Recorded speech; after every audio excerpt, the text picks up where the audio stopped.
பல சந்தேகங்கள் எழுந்திருக்கின்றது. லசந்த விக்ரமதுங்க அதற்கு முன்பதாக பல சந்தேகங்கள் இருந்தது. எப்படி கோட்டாபே ராஜபக்ச அல்லது ராஜபக்ச தரப்பினர் மறைந்த ஊடகவியலாளர் லசந்த விக்ரமதுங்கனுடைய கொலைக்கு தொடர்பு இருக்கின்றது. அவர்கள் பற்றின அவர்களுடைய ஊழல் மோசடிகளை அம்பலப்படுத்தியதன் காரணமாக இவர்கள் தரப்பினரால் கொலை செய்யப்பட்டார் என்று சந்தேகம் இருந்தது. ஆனால் இந்த வாக்குமூலத்திற்கு பிறகு பலர் ஒரு முடிவுக்கு வருகின்றார்கள். ரைட், இந்த ட்ரிபோலி பலட்டூன் என்ற அமைப்பினரால் கோட்டாபே ராஜபக்சவுக்கு நேரடியாக கீழே அவர்களுடைய கட்டுப்பாட்டில் இருந்த அந்த குழுவினரால் தான் இவர் கொலை செய்யப்பட்டிருக்கலாம் என்ற ஒரு முடிவுக்கு வந்தார்கள். ஆனால் அதற்கான போதிய ஆதாரங்கள் இல்லாத காரணமாக அந்த விஷயம் இன்னமும் உறுதிப்படுத்தப்படாமலே இருக்கின்றது. காரணம், இவர்களுடைய ஆட்சி காலங்களிலே பல சாட்சியங்கள் இல்லாதொழிக்கப்பட்டிருக்கின்றது, அளிக்கப்பட்டிருக்கின்றது.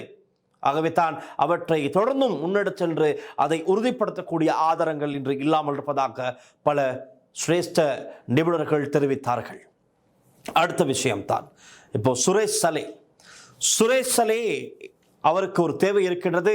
ராஜபக்சவுக்கு நெருங்கிய ஒருவர் தான் இந்த சுரேஷ் சலே எப்படியாவது ராஜபக்சவினரை ஆட்சியில் அமர்த்த வேண்டும் என்ற ஒரு தேவை இருந்தது சுரேஷ் சலேவுக்கு. ஆகவே ராஜபக்ச தரப்பினரால் சுரேஷ் சலேவுக்கு ஒரு பணி கொடுக்கப்படுகின்றது.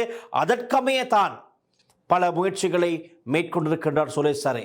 உங்களுக்கு தெரியுமாக இருக்கலாம், தர்கா நகரிலே பற்றி எரிந்தது முஸ்லிம்களுடைய வீடுகள், கடைகள், அப்படி ஏராளமான அவர்களுக்கு சொந்தமான அந்த ஒரு கிராமமே பற்றி எரிந்தது. வீடுகள் உடைக்கப்பட்டு பல 2, 3, 4 பேர் அளவில் கொலை செய்யவும் பட்டார்கள். காரணம், ஒரு கலவரத்தை தூண்டப்பட்டது. பொதுபல சேனா அப்போது இருந்தது, பிரபலமாக பேசப்பட்டது அபசரணாய். அதாவது முஸ்லீம் கடைகளை எல்லாம் பார்த்து சொன்னார்கள் அபசரணாய் என்று. புது சரணாய் தான் சாதாரணமாக சொல்வார்கள், அன்று சொல்லப்பட்டது அபசரணாய் என்று தான். அன்று கடைகள் எல்லாமே அடித்து நொறுக்கி உடைக்கப்பட்டது, பலர் கொலையும் செய்யப்பட்டார்கள். ரைட், இதற்கு பின்னணியிலே சுரேஷ் சலே இருப்பதாக அன்று தொடக்கமே பல்வேறு குற்றச்சாட்டுகள் இருந்திருக்கின்றது. ஆனால் யாரும் அதை கண்டு கொள்ளவில்லை. விசாரணைகள் ஆரம்பித்தாலும் கூட அவர்கள் விடுவிக்கப்பட்டார்கள். அப்படி ஒரு காலகட்டம் அது. அதனை அடுத்து பிள்ளையானுக்கு சுரேஷ் சலே நெருக்கமாக இருக்கின்றார். காரணம், கோட்டாபே ராஜபக்ச தரப்பினோடு சுரேஷ் சலே இருப்பதால் அவருடைய முழு பெயர் துவான் சுரேஷ் சலே.